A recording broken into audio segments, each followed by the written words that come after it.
Okay, well, my point there is that Napoleon took Pope Pius V as captive, and the Rothschilds sent some of their men and negotiated his release and went back in the Vatican. Later, Rothschild's men were quoted as saying, "Once we get in the Vatican, we will never come out, and we'll bore within till it becomes a hollow shell," which actually did eventually happen.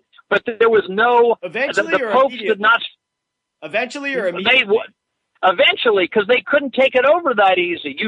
You had a lot of the true popes and a lot of priests and cardinals and bishops that were Italians and Germans, and they weren't with the Jewish program. They were totally against it. So it took them till 1958 when they could threaten the cardinals in the conclave with a nuclear bomb on the Vatican if they didn't get rid of Cardinal Siri and take John the 23rd, and then everything changed 180 degrees. And any Catholic who's old enough, even though many of them are brainwashed and are accepting it, would admit that there was a 180-degree change. And furthermore, not one of those changes, not one was in the direction of Protestantism or Judaism, proving that the Jesuits weren't doing it, because the Jesuits would have tried to get the Protestants and the Jews to become Catholic. That didn't happen in one Protestant church or one Jewish synagogue. It's a total takeover of the Catholic Church, and Catholic practice was changed to be Protestant and Jewish.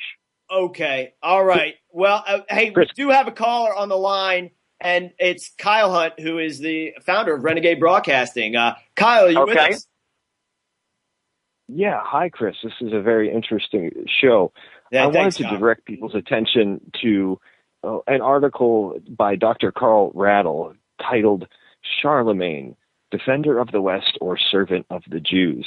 And read the article and find out which one he was. So this has been going back a long while, but I haven't done any research. I have no idea what I'm talking about. But you know what's a really good idea? A really good idea is to love your enemies, turn the other cheek, to love the stranger, but to hate your family, which is what the Bible teaches, and to hate your ancestors for being demon worshipers.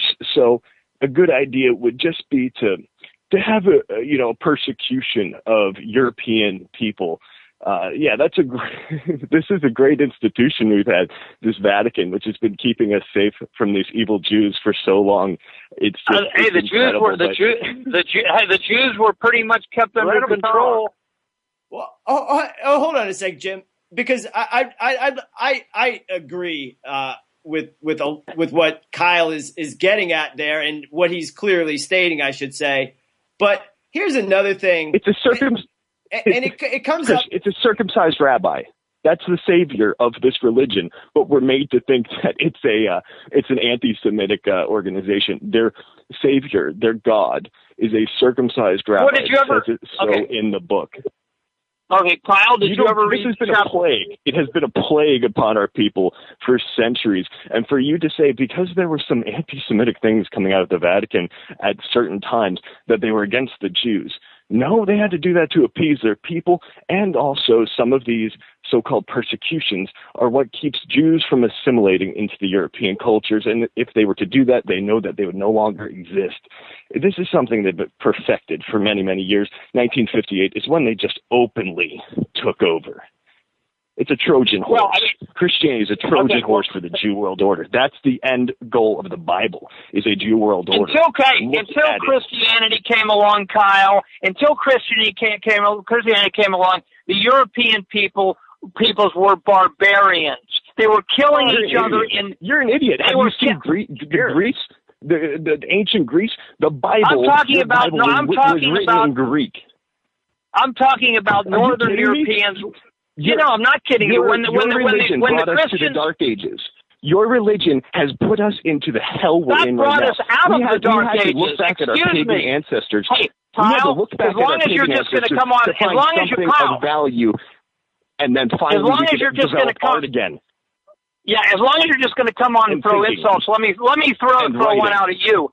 The most duped people in the United States and in the world right now are neo-Nazis like you. Nazism is a Jewish operation. Hold on. Nazism is a Jewish operation from day one. Nazi? You are an absolute idiot. Well, what are you? What are You're you? an absolute joke. What are you? People are the 70 million plus Christian Zionists. Aren't you pro-Hitler? Aren't you pro-Hitler? The Bible says that they should love the children of God, the chosen ones. This is That doesn't say that. It doesn't say that. You don't even know the Bible. Hold on 1 second. You don't even know the Bible, Kyle. If I get a chance, I'll give you a Bible verse that disproves what you just.